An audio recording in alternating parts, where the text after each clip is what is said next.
Okay, so the opener for today.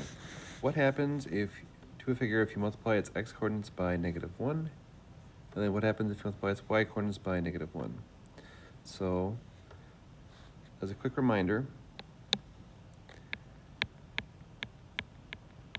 the x coordinate is first, the y coordinate is second.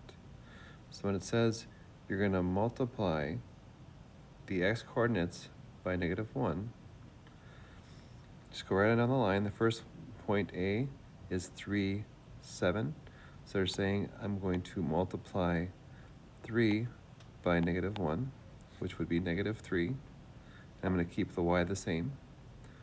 So then that's going to turn into -3, 7. Do the same thing with B. Multiply the x coordinate by -1. So that'll turn into -8, 7. And you'll see the same thing is going to happen with C and with D.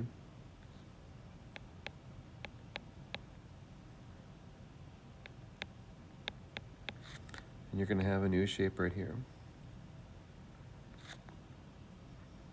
That's this one right here.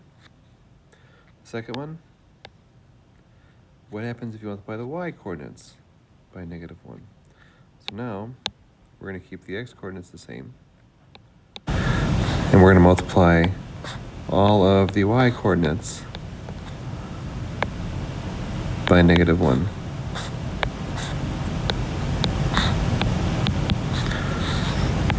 And we'll see that we're going to now have 3, -4, 8, -4, 3, -7,